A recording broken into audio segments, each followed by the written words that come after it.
Bienvenidos a un nuevo programa del Metrónomo. Hoy, desde la costanera de la ciudad de Gualeguay, para todos ustedes vamos a compartir, como siempre, diferentes entrevistas sobre diferentes temas, salud, deportes, actualidad, política y mucho más. Podés seguirnos y mantenerte informado todos los días en nuestra página web www.elmetronomonoticias.com.ar y en nuestras redes sociales.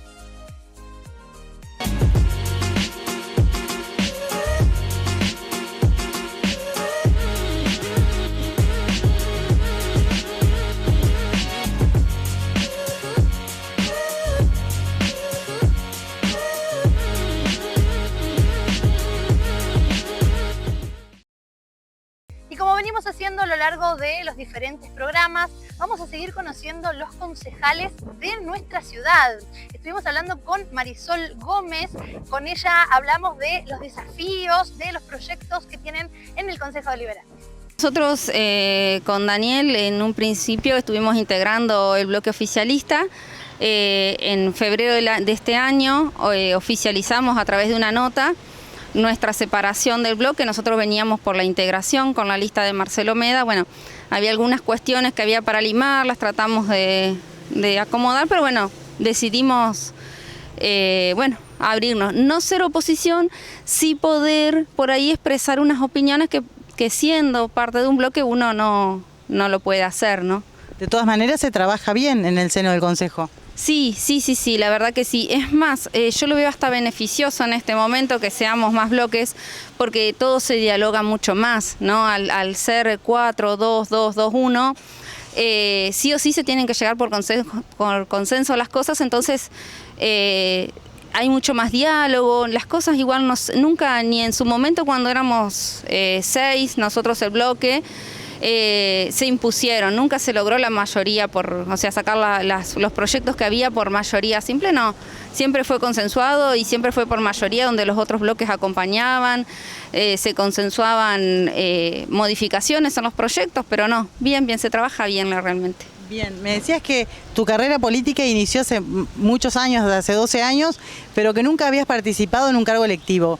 ¿Con qué... diría sueños, pero por ahí es mucho, pero ¿con qué anhelo llegaste a la candidatura para concejal y con qué anhelo estás hoy? ¿Qué es lo que te propones hacer? Yo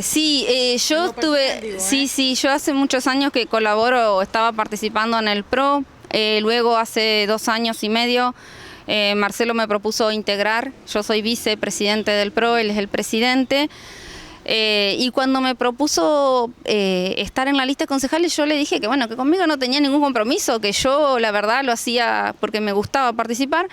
Y bueno, pero la verdad que bien, venía con muchas expectativas y por ahí uno cree a veces que las soluciones van a llegar más rápido o cuando uno presenta proyectos los resultados se van a ver a corto plazo y son otros los tiempos, pero no por eso no hay forma de hacer las cosas, al contrario. Gualeguay tiene una legislación bastante rica, tiene casi todos los temas tratados, por ahí algunos están desactualizados, hay que pedir a veces que se cumplan las ordenanzas que ya están hechas o modificar algunas, pero la verdad que bien. Nosotros hace unas semanas hicimos un pedido de informe que fue acompañado por todos los bloques sobre el sistema del estacionamiento medido. Acá en Gualeguay la ordenanza también prevé la creación de una oficina, ¿no?, de control y seguimiento de este estacionamiento que existe, que está donde es tránsito, a cargo de Sofía Paredes. Y bueno, nosotros hemos pedido un informe para ver en qué situación está, cuáles son los ingresos, dónde va el dinero, cómo es el sistema, porque la verdad que tenemos la idea como de modificarlo. Hemos estado reuniéndonos con gente de Gualeguaychú, que ellos también tienen un sistema medido, pero es un poco diferente al nuestro, que estaría bueno enriquecer nuestra ordenanza con esos cambios. A su vez, estamos trabajando sobre un proyecto de estacionamientos privados, ¿no?, como para poder paliar la situación de lo conflicto que es estacionar en la zona céntrica de Gualeguay. Bien, ¿han visto algunos lugares? ¿Ya han estado investigando qué lugares podrían ser pasibles de funcionar como estacionamientos privados? Sí, ya tenemos igual también delimitadas las calles, calles que no que no sean tan lejanas al centro, ¿no? Y que haya o sitios baldíos o casas que por ahí antiguas que se tiran abajo, que puedan ser utilizadas como emprendimientos de estacionamiento, siempre y cuando dándole algunos beneficios a estos emprendedores, como exceptuándolo de algunas tasas municipales, como para incentivar este tipo de emprendimiento. Y en esta semana ya estaría, más allá, independientemente de que se informe sobre el estacionamiento medido no esté llegando en estos días, eso es independiente, igual que también trabajar sobre las líneas amarillas, regularizar todo eso. A veces el vecino o el frentista pinta las líneas amarillas sin tener alguna autorización. Estamos trabajando también sobre eso, como para reorganizarlo, la cuestión del estacionamiento. Hace algún tiempo nos enterábamos a través de las noticias de muertes por picaduras de abeja en la provincia de Entre Ríos. Quisimos saber si esto realmente representa un peligro o una alarma en nuestra ciudad, y de esto hablamos con el doctor Aldo Erben. Nos decía que más allá de las picaduras de abejas, lo que debemos preocuparnos es por las mordeduras de serpientes y de perros. Casos en Gualeguay no hemos tenido en este último año o estos últimos 2 años de casos de muerte, sí, mucho de picadura de abeja, que es normal en la época sobre todo de floración, en lo que es primavera. También las abejas andan en los parques, como usted refería, con los copos de nieve, donde hay azúcar. Siempre, si no tiene alimentación en su colmena la abeja, sale a buscar. La picadura de abeja se clasifica en leve, moderada, severa. La leve, la que todos conocemos, una picadura común, que no tiene repercusión en el ser humano, solamente la molestia, el ardor y el dolor que produce la picadura de abeja. Ese no lleva casi tratamiento, simplemente hay que tratar de sacar el aguijón si es que lo tiene, porque a veces, normalmente la mayoría de las veces la abeja no deja el aguijón, pero en el caso de dejarlo simplemente se raspa con una tarjeta, se saca el aguijón, para que no quede ese aguijón ahí, porque sigue produciendo, el aguijón tiene una glandulita que es donde manda el veneno y sigue inyectando ese veneno y aumenta nada más que el dolor. Entonces se saca el aguijón, se pone algún analgésico como ibuprofeno y fundamental el hielo envuelto en algo sobre la picadura de abeja. La moderada es cuando ya el paciente tiene algo de repercusión a nivel que a veces se presenta en el segundo o tercer día inclusive de la picadura de abeja, puede tener náuseas, vómitos, algún registro febril. El lugar donde picó la abeja puede tener mayor inflamación, se puede sobreinfectar la herida, sobre todo si el paciente se rasca, cosa que no hay que hacer. Si se rasca, se lastima, se puede sobreinfectar. Ahí sí debería consultar con un médico, que tampoco es una urgencia, pero sí debería consultar una consulta médica para ver si lleva antibiótico o no la herida, algún ibuprofeno, algún calmante, pero ya lleva una consulta médica. Y la severa, que es la más grave de todas, que es el paciente que tiene una predisposición y que es alérgico a ese veneno que inyecta la abeja. Entonces, por más que sea baja dosis, el cuerpo reacciona de forma muy agresiva a esa inyección de esa pequeña picadura y genera repercusiones en el cuerpo gravísimas que lleva a la insuficiencia respiratoria. Por ejemplo, se le empiezan a hinchar los labios, la lengua, y eso ocluye la garganta y no puede respirar. También lo llama la glotis, entonces obstruye la vía aérea y el paciente no puede respirar y le dificulta mucho. Y eso sí, es el transcurso de los primeros 15 minutos a la hora de picado. Enseguida empieza el efecto y enseguida se alerta y enseguida tiene que consultar a la guardia, porque tenemos muy poco tiempo de actuar. A medida que se va inflamando la lengua, a medida que se va inflamando la boca, mucho más difícil para nosotros actuar sobre ese paciente y resolverle el problema. Ese paciente lleva fármacos, lleva un suerito en donde nosotros le tenemos que poner medicación, corticoides, todo para desinflamarlo y generar una antiinflamación inmediata para que se empiece a desinflamar y ver después cómo proseguir desobstruir la vía aérea, que eso es lo que lleva a la muerte. Es en realidad la obstrucción que, como no puede respirar, lleva al paro cardíaco, un shock anafiláctico se llama. Las abejas no son agresivas, normalmente no lo son, solamente agreden cuando uno las quiere espantar, las golpea o las apretamos, y hay veces que tienen una feromona, digamos, cuando uno mata una abeja, las otras abejas se ponen también en alarma y se ponen más agresivas. Entonces lo que hay que hacer es espantarlas simplemente o alejarse de la zona donde están abejas. No hay mucho más que eso. Las abejas son agresivas cuando defienden su colmena. Por supuesto, la gente que hace apicultura, que tiene los cajones, son mucho más agresivas. Por la noche caminan, no vuelan, pero bueno, eso es otro tema. Pero no hay muchos casos graves en Gualeguay.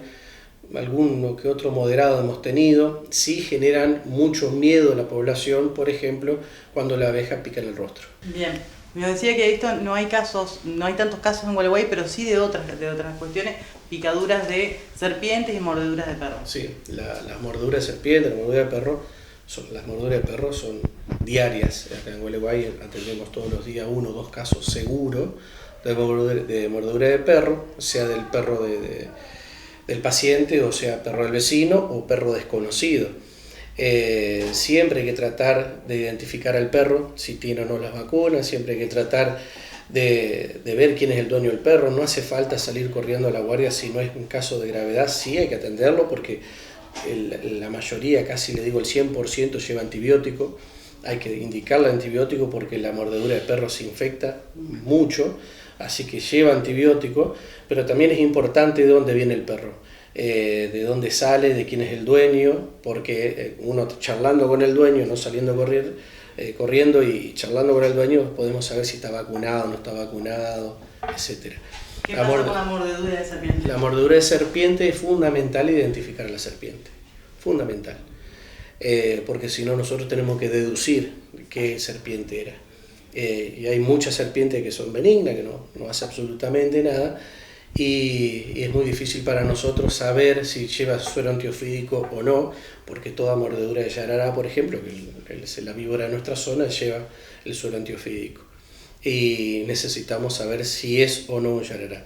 Por eso también siempre tenemos un tiempo determinado para actuar, y el paciente, lamentablemente, a veces es fácil decirlo, pero hacerlo es otra cosa, porque nos muerde un yarará y la verdad que todos salimos corriendo por el miedo. Pero hay que detenerse, identificar a la víbora, tratar de buscar a la víbora y tratar de atraparla y sacarle una foto, si no la podemos atrapar lo más cerca posible, para saber que nos mordió o no un yarará.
Segundo bloque del Metrónomo, y vamos a hablar de escritura, de periodismo. Estuvimos hablando con Carlos Maipa. Vino a Gualeguay a presentar su libro El Imperio Regiardo. Él es periodista, como decíamos, y vive en Buenos Aires, pero en sus tiempos de ocio, hace algunos años, empezó a recorrer la provincia de Entre Ríos. Allí fue cuando, conociendo Victoria, se enteró un poco de la historia de los Regiardo. De esto hablamos con él en esta nota. Bueno, es la historia de una dinastía. Transcurre en Victoria, Entre Ríos, con una dinastía que es la dinastía de los Regiardo. Primera medida es una novela histórica basada en hechos y personajes reales, todos están con su nombre y apellido. Pero no es ni más ni menos que un símbolo de todos los Regiardo que andan dando vuelta por la Argentina. Es la historia de un inmigrante, llegó pobre, necesitando realmente, buscando un destino, pero con una decisión y una sagacidad y una capacidad que lo llevó a convertirse en uno de los empresarios más importantes de finales del siglo XIX y principios del siglo XX. Protagonista permanente de la revista Caras y Caretas, por ejemplo. Para que la gente entienda, esto es fácil. Regiardo fue a la industria de la cal lo que Fortabat fue a la industria del cemento. En una época en la cual la cal era imprescindible para todo, era imprescindible para construir, no se podía construir sin cal, no se podía pintar sin cal, hasta para hacer dulce de zapallo era imprescindible la cal. Luego, bueno, él fue llevando adelante con un grupo de convecinos, inmigrantes como él, fue llevando adelante el crecimiento de Victoria. Toda la parte institucional de Victoria estuvo acompañado muchas veces con él liderando eso. Y es lo mismo que ha sucedido seguramente en Gualeguay, que ha sucedido en Nogoyá, que ha sucedido en Pergamino y que ha sucedido en todo el interior de la Argentina. Lo que pasa es que toma una connotación especial a partir de un hecho policial que sucede con su nieto, uno de las decenas de nietos. Regiardo tuvo 9 hijos, así que imagínate los nietos, que fue Beto Regiardo, que se recupera un imperio, solo que ya agropecuario, desde una actividad agropecuaria. Un tipo excéntrico, un tipo bastante complicado, con sus historias, sus amores, sus desamores, sus locuras. De hecho, en el pueblo era el loco Regiardo. Muere en un accidente a los 70 y pico de años manejando un helicóptero que llevaba años parado abajo de un tinglado para venderlo. Estamos hablando realmente de un excéntrico. Y sin dejar herederos conocidos. No había hijos, no había esposa, había una novia. Y en Victoria, a partir de la idea brillante de algún abogado, comienzan a fabricar una falsa heredera para quedarse con una fortuna de 45 millones de dólares. No estamos hablando de poca cosa, 45 millones de dólares. Esta heredera se presenta con una serie de papeles hechos por un escribano de Gualeguaychú, patrocinada por un abogado de Nogoyá, y rápidamente, lo que es más sospechoso todavía, consigue que la declaren heredera y que pueda empezar a disponer de los bienes. Ahí desaparece ya de por sí la mitad de la fortuna. Pero el destino hace que aparezca un verdadero heredero, hijo sanguíneo de Beto Regiardo. Ahora, su padre no sabía que había tenido ese hijo no sabía que era su padre, creía que era el marido de su madre. La madre no podía contar ni aclarar nada porque había muerto en un naufragio, en una lancha de pasajeros que unía a Victoria con Rosario. Había muerto cuando ese hijo tenía 2 años, un milagro, ese bebé queda flotando en el río por la vieja bombachita de goma que se usaba. Lo rescatan unos pescadores.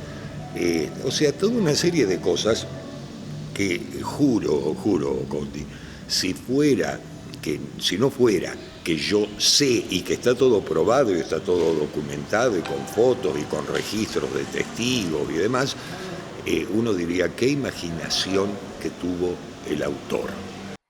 Bueno, y súper interesante poder hablar con colegas del periodismo y sobre todo con esta mirada desde Buenos Aires, desde un bonaerense justamente recorriendo la provincia de Entre Ríos y esta historia que nos cuenta de la fortuna de los Regiardo. Seguimos en esta segunda parte de la entrevista con Carlos Maipa. Esta novela está escrita para la persona que disfruta del tránsito hacia el destino de la novela. No es una novela de Agatha Christie que, bueno, si le decís quién es el asesino, ya está, cerrás el libro. Acá no se trata de eso. Por las dudas le digo a la audiencia, el asesino es el mayordomo. Pero, una cosa increíble, pero el parecido físico era tan grande que donde el tipo llega porque el destino, él no se quedó viviendo ahí. Cuando murió la madre, no había padre. Fue ser criado por unos padrinos de la madre en Rosario. El pibe tuvo una infancia humilde, empezó a trabajar, trabajaba por una empresa recorriendo la Argentina, montando las viejas cabinas telefónicas para la telefonía rural. Y así una vez, como lo habían mandado a Catamarca, Jujuy, a Santa Cruz, lo mandan muy cerca de Victoria, y cuando el tipo llega, los que lo van viendo se van quedando helados porque estaban viendo al loco Reyardo 30 años antes. O sea, era idéntico, 2 gotas de agua. Ese iba a ser el título inicial de la novela. Después había muchas novelas y muchas cosas que se llamaban como 2 gotas de agua, entonces fui más directo al grano, que es el Imperio Reyardo. Termina el abogado con el escribano y con la falsa heredera, terminan presos de cumplimiento efectivo, 4 años y medio en la cárcel por el daño que habían hecho patrimonial. Fue tremendo, ¿no? Entonces yo voy haciendo este trabajo, por eso que agradezco muchísimo la fuerza que me van dando los periodistas locales. Yo llego, presento el libro, quedo a disposición de las preguntas. La presentación también es muy ágil, no es una presentación técnica donde uno está, no, para nada. Es una presentación muy ágil, interactuando con la gente pregunta, uno le responde, y ahí queda en esa ciudad en la venta. Lo que sí, el sistema ha sido muy bueno, porque en todas las ciudades donde he hecho presentación del libro ha sido muy buena la repercusión, muy buena la venta. Acá no hay ganancia, y esto lo sabe cualquiera. Con tiradas chicas y con todo el costo operativo de ir a venderlo, uno lo que va haciendo es darse el gusto. Pero en Victoria, bueno, la novela transcurre en Victoria, en Nogoyá, en Gualeguay. Toda la situación de apelaciones iniciales y demás fueron acá en Gualeguay. EPS, Comercio Exterior de Mariano Pérez. Estudio jurídico y aduanero. Despacho de aduanas. Logísticas de exportación e importación. Agenciamiento marítimo y terrestre del transporte. Atendemos en Galarza 1237, Oficina 3, Concepción del Uruguay, con corresponsalías en varios puntos del país. MPS.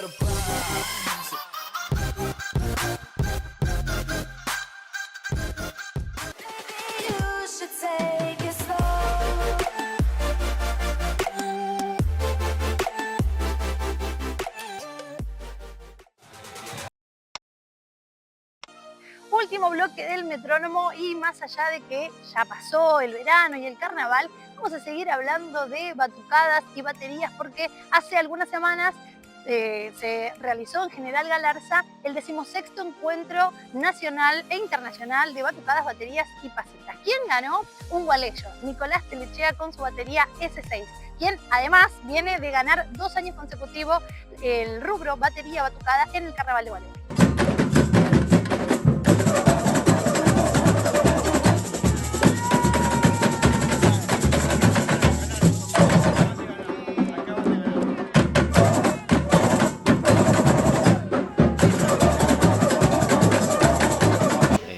Para ahí yo en lo personal todavía no caigo, logramos algo muy grosso, es grosso lo que hicimos, y haberlo traído acá a nuestra localidad, la verdad que nos deja bien parado, tanto como ciudad y bueno, nosotros también como batería. Un nivel hermoso hubo, 45 baterías de todo el país, en el cual estaban las más potentes, y bueno, nos fuimos a medir contra ellos. Ese era un objetivo personal que tenía. Me tenía mucha fe, y bueno, en el desempate nos fue bien, los jurados se inclinaron por nosotros, y bueno, creo que el reflejo del trabajo de año se está dando su fruto. Bien, hay un dicho que dice que nadie es profeta en su tierra. ¿Ustedes cómo se sienten con eso, aún cuando ganaron y fueron también los ganadores en el Corso 2025? Y sí, es así como decís, pero no, bien, nos sentimos bien, nos recibieron re lindo, que teníamos objetivos planteados y los cumplimos, venimos trabajando duro. Te resumo, nosotros comenzamos en 2017, en abril. Comenzamos como primero, bueno, presentarnos al encuentro, Y fuimos creciendo de menor a mayor, comenzamos sin instrumento propio, donde pasando los años hicimos inversiones. Creo que nos manejamos bien en esa parte. Y bueno, hoy S6 cuenta con 80 ritmistas. Y bueno, también todo el equipo de laburo atrás de fondo que es inalcanzable lo que hacen. La verdad que agradecemos mucho, porque tenemos costurera, tenemos cocineros, nuestras propias familias que nos ayudan, que la verdad que sin ellos tampoco seríamos lo que seríamos S6 de hoy en día, así que somos muy agradecidos tanto de ellos porque son los protagonistas. Nosotros solamente somos dos caras visibles y los que hacen el gran labor son ellos, como siempre lo digo. Y bueno, S6 viene bien, venimos de menor a mayor, venimos con un bicampeonato local en el Carnaval de Gualeguay y lograr esto que es una hazaña, es algo histórico. Solamente dos lo han logrado acá, fue en 2014, pero era otro rubro, ahí se competía batucada y batería juntas. Hoy en día ya se compiten diferenciado lo que es rubro batería por un lado y batucada por otro. Bien, ¿ensayan todo el año? Sí, ensayamos durante todo el año, ensayamos ahí en la zona del parque, ya están los vecinos acostumbrados a nosotros. La verdad que estamos ahí, nuestro lugar físico sería ahí, enseñamos ahí. Tenemos los sábados en donde enseñamos sin fin y sin lucro a los chicos, así que está abierta la participación a todos.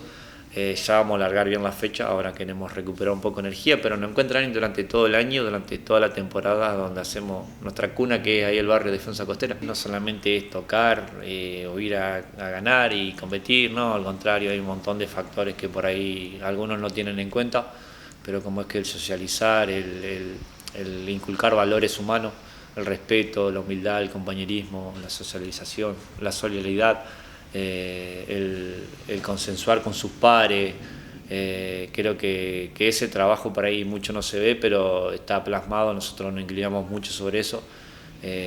Nosotros con el tambor le hemos cambiado la vida a personas, y eso es un propósito muy significante en lo personal, porque saber que estamos aportando nuestro granito de arena a través del tambor para uno es gratificante, y siempre me inclino por ese lado.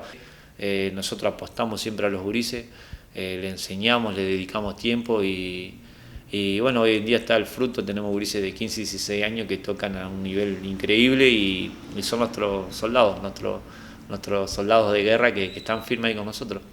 Nada, quiero recuperar energía, estamos plasmando ahí una cena linda, compartir, celebrar el bicampeonato del Carnaval de Gualeguay y el campeonato nacional también, que eso es, creo que es lo máximo, es como que la Libertadores en el fútbol, en el rubro tambor, es algo único, algo épico, histórico, hace mucho ruido, a nosotros nos deja visto por toda la Argentina y también alrededores, pero bien, tenemos ahí objetivo, plasmar, tenemos que juntarnos, consensuar, pero creo que estamos para seguir, para más, no, como nos decían por ahí, no tener techo, sino lo personal, siempre lo digo, no soy conformista para nada, me gusta ir por más, me encantan los desafíos y cuando se ponen difíciles más todavía, porque el proceso del camino que hemos caminado nosotros nos ha hecho muy fuerte en lo grupal, porque tenemos una base de 30, 40